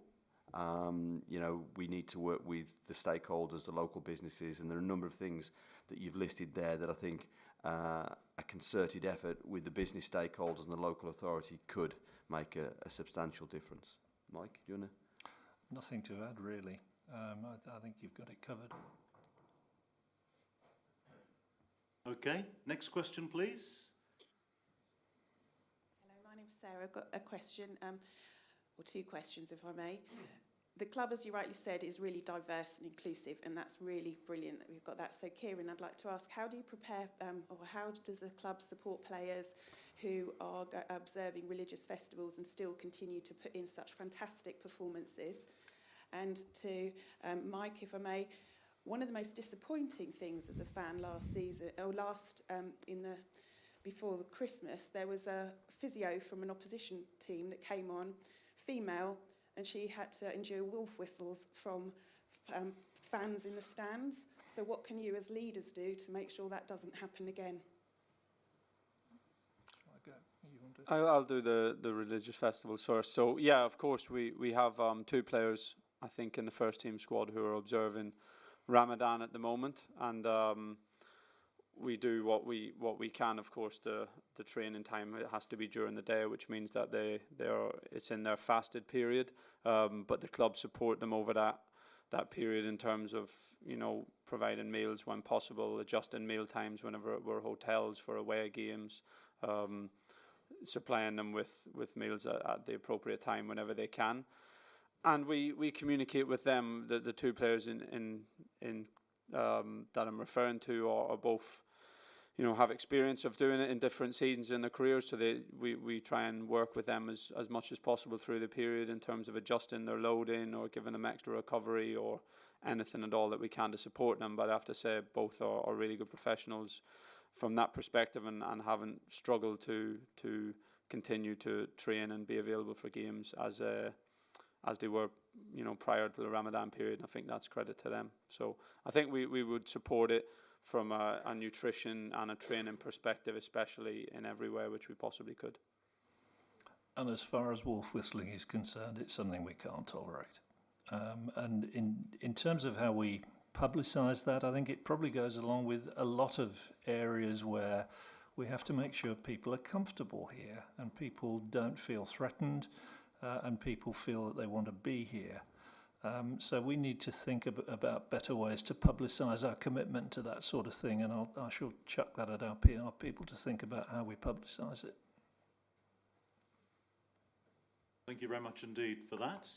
Anybody else got any more questions? Yeah. A couple of hands going up. Got a few more from Twitter as well for you shortly. This is the perennial football fans' beef, and that's referees. This season, we've had a number of what could be match-defining decisions that haven't gone our way. I'm going to think of probably 4 or 5 examples. Perhaps we got away with one on Saturday, but then having seen it back, maybe David McGoldrick was offside, but maybe we got one back. We then could have had a penalty at the other end on Connor. From the point of view of referees and assessors and so on, do the club get to feedback on referees after matches to give them a mark out of 10 or an appraisal or a summary as to what they might have done better? Are you trying to upset my manager? Don't mention fog. I didn't go there, Mark. Yeah, that's me and Mark's only, or Mark knows that's my one sore spot still of the season. Is this being recorded, by the way? Yeah. Yeah, look, it's, of course, referees at this level and every level have a really hard job, and we have to respect that and support them as well as what we can, and the large majority are good people who have a passion for the game and want to be involved. And I think developing the standard of the referees within this league and within the EFL is a really important issue, and something that I think the federations are trying to do. I agree. I think lots of managers will sit and complain about decisions over the course of the season, and then the other perspective is that things will even up. I think we're still due a few, to be honest. I think there's a few that are unquestionable over the course of the season that have had an impact in results, and certainly in the first half of the season, in my opinion, contributed to us having a few less points than what I felt like we deserved in terms of our performances. The Oxford game still rankles, I have to say, and I won't go into it because our focus is on the future, but how it happened, the report, and what was said after it, I disagree with all elements of it. But that's in the past, and we can only control the future. And the future, of course, is trying to do as well as we can in the 8 remaining games. We do fill in feedback after every game. In general, whenever we've fed back and made a complaint about a decision, in general, the refereeing bodies are pretty good at that point then of holding the hands up, and they accept, and we've had a few letters back when we've complained about different decisions, maybe the Marcus Harness disallowed goal against Barnsley or whatever, and we'll get a letter back saying we agree, and on reviewing it was an incorrect decision. So you do get that, and I think that's all that you can get at that point. Of course, the result always stands, and I think there is a bit of evening up across the course of the season, and hopefully we've still got a few left in the last 8 games. But yeah, there is a process that goes through. Stuart Hayden handles it, I think, from the club's perspective, and will feed back on a performance in any particular instances that occur. Are there any expletives in those reports? No, we try and be. And can you give minus scores for a referee? No, there's no minus scores either. And I say, look, they are difficult. I say maybe we had one on Saturday. On the other hand, you look at that, and it's not been said from our point of view. But if you look at the corners, Christian Walton was getting fouled on every corner by the forward. The corner, it was 2 back-to-back corners that the goal eventually led to, and the corner before that corner was undoubtedly a free kick on Christian Walton, and he had to palm the ball away under what was a foul, and of course they get another corner then, and maybe there wasn't quite so much contact on the next one. So yeah, I think over the course of that game, I could see why the referee was probably looking for a foul on the goalkeeper by that point, because there'd been a few of them leading up to that. Kieran, creating a big fuss on the touchline is not really you, is it? But I bet you've been biting your lip for a lot of the season. No, look, it's not easy. I try and stay, pretty calm, because I think you can analyse the game that way, but I don't always manage it, I have to say. But yeah, it's we try and stay calm and be respectful, and I think that's one thing about us as a football club that we do take pride in. Of course, we always want to win. We have to be competitive. At times, you have to fight your corner. But I think as a football club, our supporters are very respectful to opposition and referees in general, and we try and do that from the sideline, while of course still maintaining that sometimes you have to fight your corner, and sometimes it's a little bit, if you don't appeal, you don't get. So we have to, and we've learned to manage those things better as the season's gone on, really. I wonder if some of the officials get a bit overwhelmed by the occasion, certainly when they're here in front of a full house. Yeah, I think that's probably fair, and that's not their fault. It's, I think, in any of our jobs, if you were doing your job in front of 4,000 one week and you were doing it in front of 30,000 the next week, you'd probably be more nervous the next week. So I think that is the case, and I think Mark's spoken to the league about that, and I think it is something where they need to really be as thoughtful as they can if they're nominating referees for Sheffield Wednesday v Derby or Ipswich v Plymouth or whatever it might be, because those are high pressure games that are probably out of context with a lot of the other games going on in the league that Saturday, and I think that's a reasonable suggestion. Come to Mark now, if I may, about the use of Portman Road as a non-football venue, if you like. There's quite a bit of talk on Twitter about Fabio Wardley, huge Town fan, of course. He wears the Town's colours in the ring on his boxing gloves. Any chance of Fabio Wardley fighting at Portman Road anytime soon? I'm not sure about soon. Fabio and I have discussed this several times. We've said that we're going to try and line up a conversation with myself and Eddie Hearn to discuss that. It's certainly a desire of Fabio's, and I think if he's gonna fight in Ipswich, there's only one place for him, and that's here, which he very much sees as home. We're very proud of him. He also is on an upward trajectory. We're delighted to sponsor him along with other local businesses, and we're very proud of what he's doing in the heavyweight division, and we'd love to have him here at Portman Road. And like so many sports people, has become a great ambassador for the club. Absolutely. He again, he's another one messages me before and after the games. I spoke to him on Sunday morning after his fight. Very passionate about what we do, passionate about the club, passionate about the community. Not very good at keeping me calm when he sits next to me, by the way. He had one job for the Portsmouth game, and that was to keep me calm. And disappointed him in that, to be honest. But no, he's a great guy and a great ambassador for this football club, and someone I just think we should, as a club, embrace and be very, very proud of. And also, moving back to football, as it were, the ladies' team, the women's team, any chance of them playing on the Portman Road pitch? I think there will be, again, when the new pitch is constructed at certain times. But again, a lot of that's going to come down to Joe Sheehan, because don't just presume he wants to do that. Because playing on a big pitch, an expansive pitch, compared with what they're playing at Felixstowe may not be an advantage. But we'll discuss that with Joe. We'll certainly have more opportunities to do that at specific times when the new pitch is in place.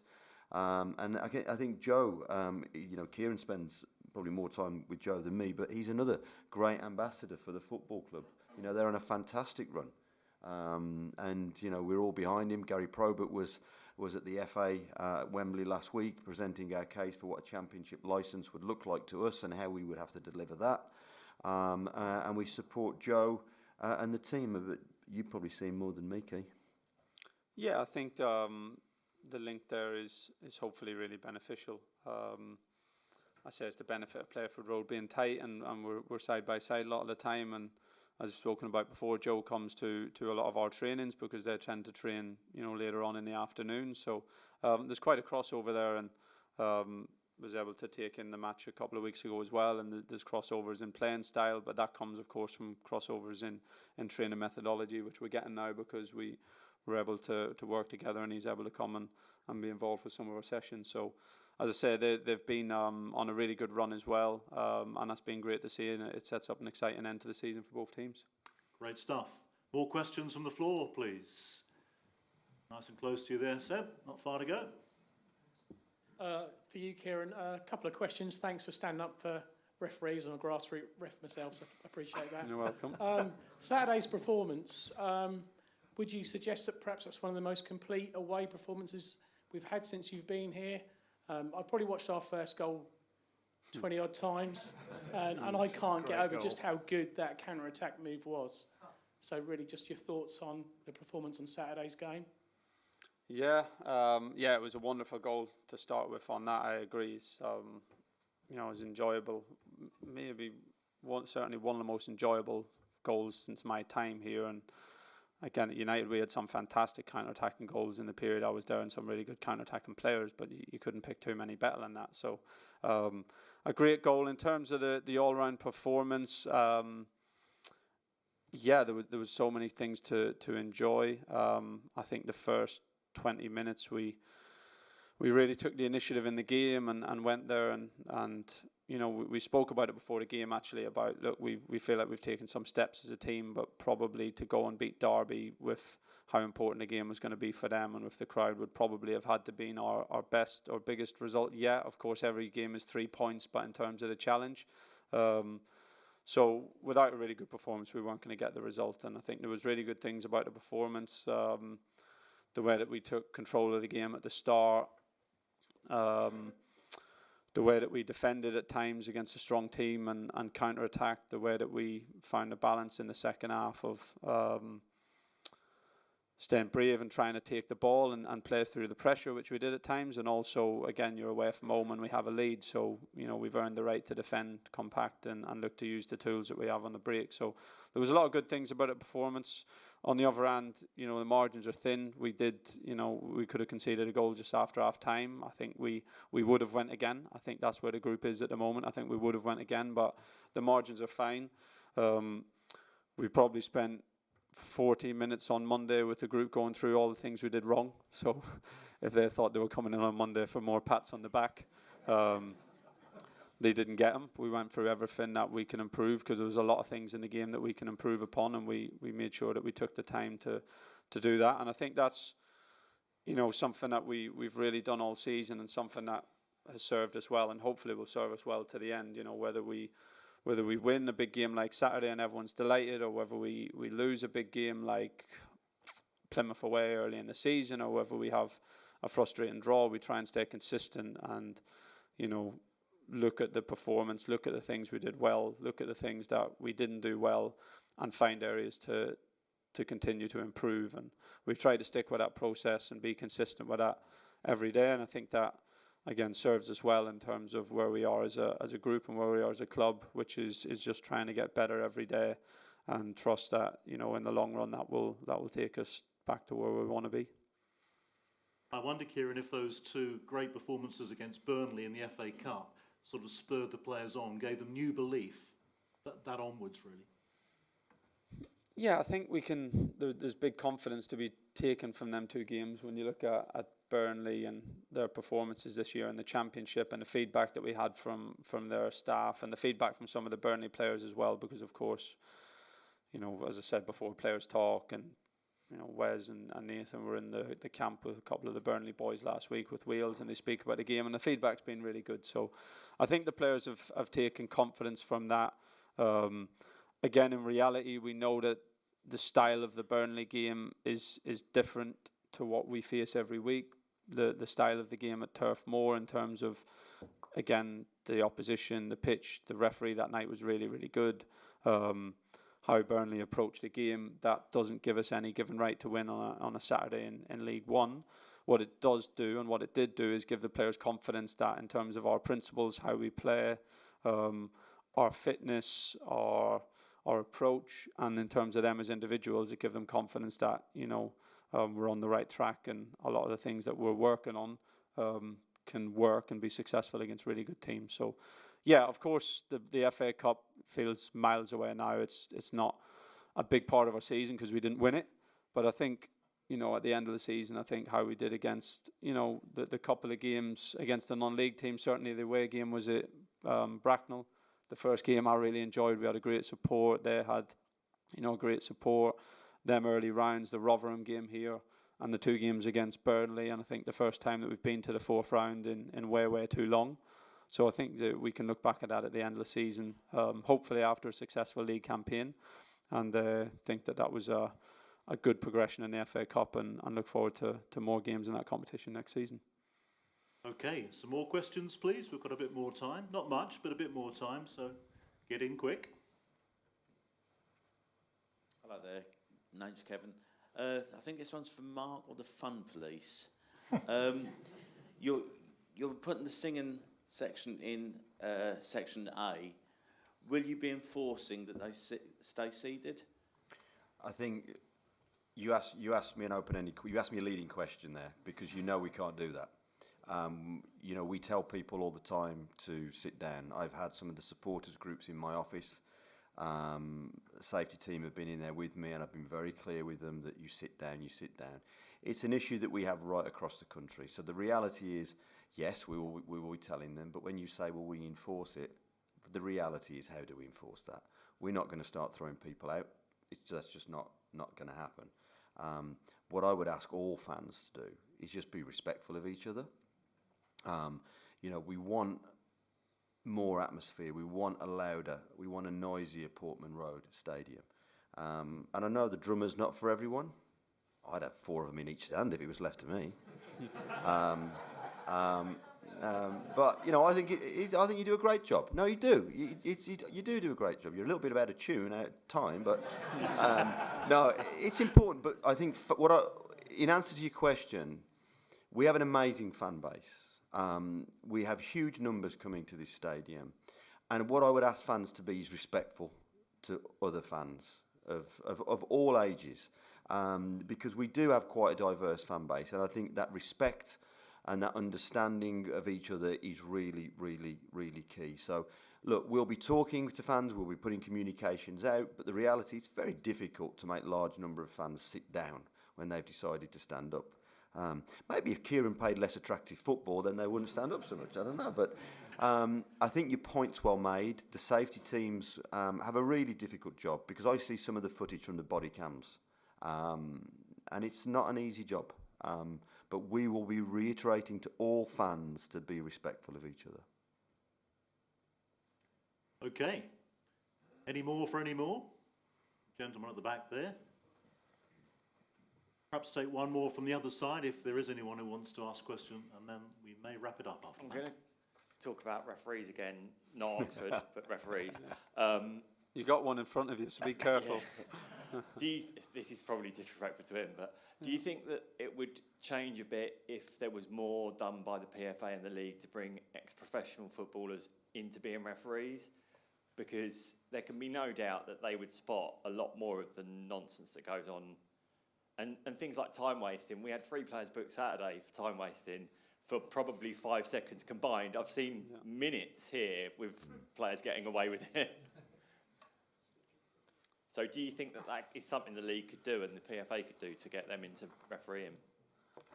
Yeah, I think it's a good suggestion. I know they are trying to push down those paths. It's as I say, it's a difficult job. Look, one of the coaches' job is refereeing and training, and let me tell you, we have more controversy around that than anything. Some of the staff, and not just refereeing, but being one of the worst jobs you can possibly have at Playerford Road is linesman for a small-sided game, because you're going to get a lot of stick. So I reiterate, it's not easy, especially at the pace that the game is going to at all levels, but the pace that we try and play at. The better understanding that you have of the game helps. I think, like coaching and managing, you don't have to have been a player to have a good understanding of football and a good understanding of the laws, but it can help, and that's one avenue into coaching and managing. And I think it would be good if it was an avenue into refereeing as well, and if we could find ways to make that role more attractive, and another way that, you know, ex-players or players who feel in terms of their, you know, having the professional career that they want, where if they could see that as an avenue to stay in the game and be involved in football, that would be great. Again, I think for that to happen, the respect that the referees get, you know, it's a two-way street. I think that would need to improve within football. I think if you look at other sports, the respect that the referee position is held in is a lot higher, and is probably part of the reason why it's not an attractive position for ex-players to go into. So I think there's a lot of different elements to it, but as you say, improving refereeing standards in all aspects is important. One way of doing that is involving more ex-players. One big issue in that, as you said, is time wasting, and I concur from Saturday. I thought it was amazing that Harry Clark maintains to me that he had the ball in his hand for 8 seconds in the first half and got booked for a yellow card and a throw-in, and as you said, we've all seen that. And Christian Walton and Luke Wolfenden got booked for, you know, throwing the ball from a goal kick, which is a strategy we use to change the angle and the kicker. So there was a couple of harsh yellow cards there. I think time wasting is certainly an issue in football. I don't blame the referees for that a lot. I think they are limited by the rules. You know, there are things that you can do to waste time, and if the goalkeeper sits down, for example, and you know, goes down for an injury, which teams have used that at Portman Road a lot, he doesn't have to go off the pitch, so there's no punishment in that way by making the goalkeeper go off the pitch. So, you know, teams will look to use that when they're against momentum, and I think looking at the rules and how time wasting can be limited, I think is a really important issue at the moment. I know in the World Cup there was a big push on adding on more time. In League One this year we've seen, you know, 8, 9, 10 minutes I think of added time, and I don't think that's something that anyone really wants. Sometimes that feels a bit out of sorts with a game. So yeah, I think it's a big issue, and I think it's something that would be key to resolve for the good of the game, really. Just one more question we have time for. If there's someone that wants to raise something right at the back there.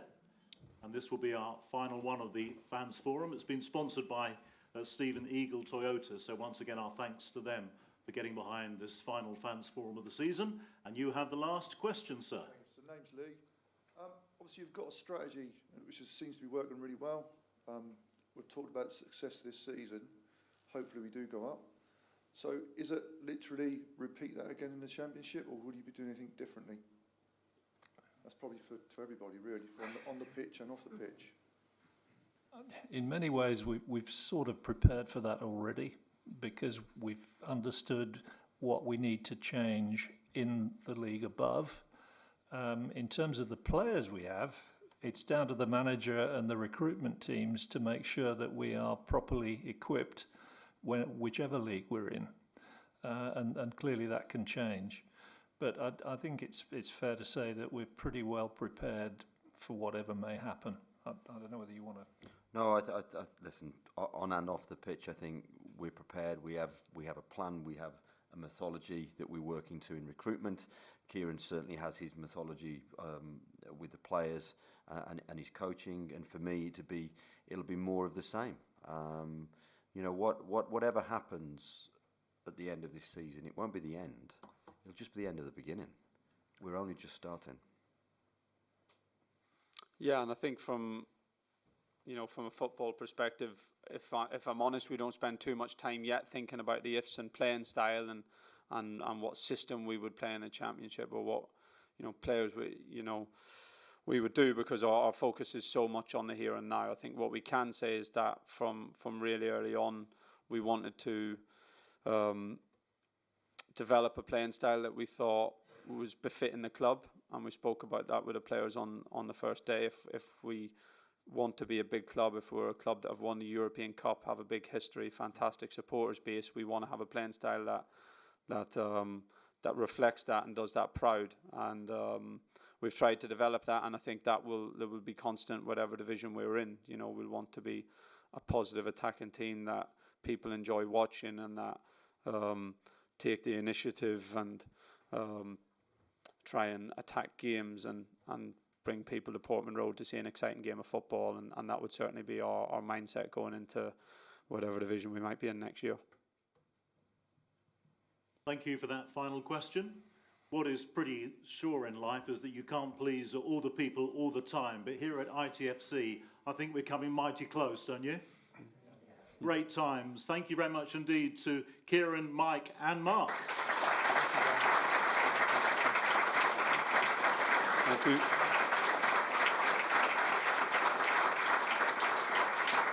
Thanks to you for turning out this evening. Thanks also to the thousands of people no doubt watching on our YouTube channel. And I'll just leave you with 4 words. Come on, you Blues. Thank you.